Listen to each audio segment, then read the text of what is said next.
Olá, dando continuidade então ao estudo dos números racionais, nesse terceiro vídeo nós vamos resolver alguns exercícios que ilustram os principais tipos de questões que geralmente a gente precisa conseguir responder a respeito dos números racionais, em particular sobre diferentes representações que eles podem assumir, como são os casos da representação na forma decimal, que são o que a gente tem aqui, esses números com vírgula, né, números quebrados, que são, podemos dizer assim, que são formados por uma parte inteira, à esquerda da vírgula, mais uma parte que não é inteira, à direita da vírgula. Então, nesse primeiro tipo de questão, a gente precisa saber escrever os números racionais na forma de fração. Então, um número racional, como já vimos, sempre pode ser representado na forma de fração, mas ele pode também ser escrito dessa maneira, como um número decimal, de modo que esse número decimal equivale justamente ao quociente, que é o resultado de uma divisão. Divisão essa que equivale a uma fração. Então, dada uma fração, um dos seus significados é a divisão do numerador pelo denominador, ou seja, do número de cima pelo número de baixo. Então, o que a gente quer aqui, no caso do 4,6, é uma fração cuja divisão do número de cima pelo número de baixo tenha como quociente justamente o 4,6. Existem infinitas frações com o mesmo valor, tá?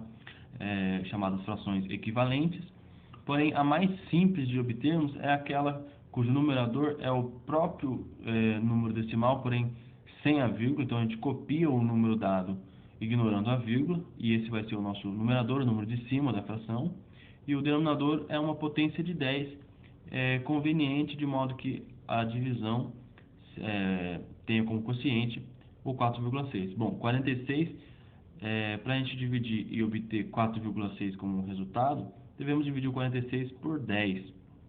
Lembrando que dividir um número por 10 equivale a escrever esse número com vírgula, então 46 inteiro é igual a 46,0, e deslocar essa vírgula uma casa para a direita. Então, isso equivale a dividir por 10. Então, se a gente tomar o 46 e deslocar uma casa para a esquerda, vamos obter o 4,6 como resultado da divisão, então, por 10. Então, observem que 4,6 é justamente 46 dividido por 10. Bom, já na terceira questão, eu vou pular aqui o segundo item, vou fazer o terceiro. Usando a mesma ideia, nós resolveremos isso copiando, então, o 458 sem a vírgula.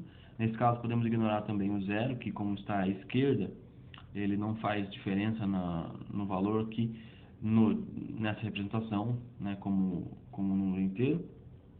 Então, 458 é igual a 0,458, tanto faz.